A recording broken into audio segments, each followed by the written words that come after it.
So I try not to talk about Russia too much on TYT Politics purely because the mainstream media has it down. Like, it's an important story, but not as important as the press treats it constantly.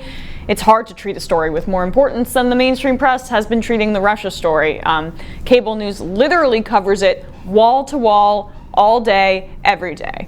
Why? Because, one, it allows them to drum up fear of another, even if it's unintentional, that it works for them.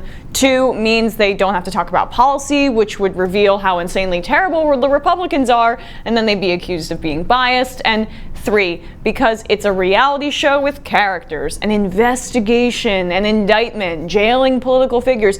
Ooh, who will be next? Who will flip on whom? Whom? Who knows? But I've been pretty consistent on this. I don't think the evidence for the Trump campaign colluding to commit election interference element is good. I think it's kind of weak sauce at best. And the troll farms are majorly overblown by the press for the same reasons that I said above. But what the Russia investigation will come down to, in my opinion, is financial crimes. Donald Trump Jr. admitted it years ago. Russians make up a pretty disproportionate cross-section of a lot of our assets. We see a lot of money pouring in from Russia. That's pretty much as clear as it gets. And Trump is too crooked and stupid to cover up his corruption and likely money laundering that happened before he even ran. And he and Kushner have likely done the same with other countries: Saudi Arabia, Qatar, Israel. The list goes on and on and on with their corruption. But the Russia corruption and story or the election interference is what the media has decided to focus on, and focus on, and focus on, and nonstop focus on, and then focus on it more. And many in the Democratic establishment have gleefully walked step by step with the media, only talking about Russia and often to the exclusion of actual policy. Democrats like Representative Adam Schiff, Senator Dianne Feinstein, Senator Mark Warner, the same conservative Democrats who would rather not talk about policy, or at least their policy. And that consistent drumbeating has consequences, I would say. In particular, consequences that affect how voters are informed. So that brings me to this new Economist YouGov poll from this month in February 18th to the 20th. They asked respondents if they think that this statement is true. Russia tampered with vote tallies in order to get Donald Trump elected president. 33% of Democratic voters said definitely true. No ifs, ands, or buts about it. 34% said probably true. By the way, that's 2/3 of Democratic voters that they think it's more likely than not that Donald Trump is a false president who got there by votes being changed. 26% of Democrats say probably not true, and 7% say definitely not true. Look, I don't know how you can be definite in any category. This investigation is not complete. There is absolutely zero way that you can know that the Russian government definitely did or didn't alter the vote totals. The FBI just came out and showed that there was definitive evidence of interference, aka memes and troll farms, which likely had a minuscule impact compared to the billions and billions of dollars of PAC and dark money that are poured into our elections every year and that were poured into the election that year. But this is what happens when you constantly hammer a point home. And Democrats, have been hammering the Russia point over and over and over and over and over.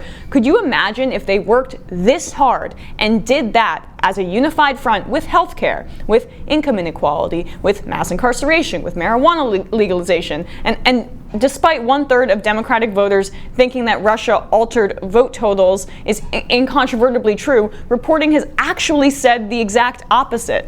Russians penetrated multiple states' voter registration rolls in the 2016 presidential election, the head of cybersecurity at the Department of Homeland Security told NBC News on Wednesday. Of the 21 states targeted by Russians in the election, several were successfully penetrated, said Jeanette Manfra in an exclusive interview with NBC. U.S. officials have said there is no evidence that any state's voter registration rolls were tampered with or at all altered by the foreign intrusions. So even if you're taking the government officials' word as gospel here, which you should almost never do, just as a rule, there is, quote, no evidence that the voter rolls were tampered with or altered.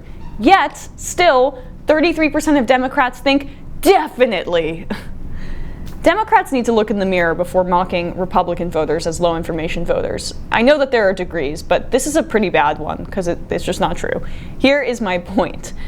The establishment Democrats, with the media's help, have gotten 33%, one-third of their voters, to believe something that just isn't true as far as we know right now. So when we beg them to talk about important issues that affect everyday Americans and hammer those points home to beat the Republicans with ideas, it's not that they can't. It's not that they're incapable of messaging at all.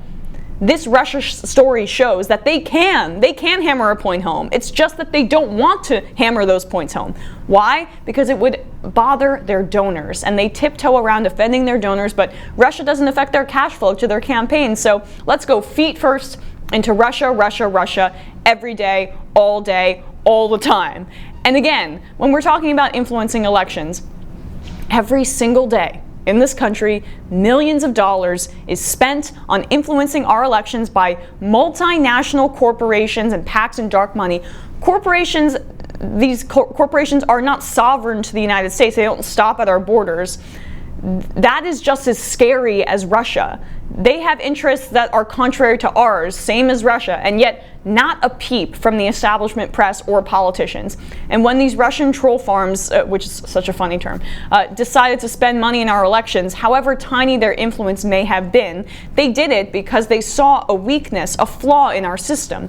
The fact that money can corrupt our political process thoroughly. So they bought their little ads and they worked to undermine faith in our process, but what they did with their information campaign online was simply a symptom of our broken, corrupt campaign finance system. Talking just about this influence loses the forest through the trees big time, just talking about Russian influence. And it does that by design.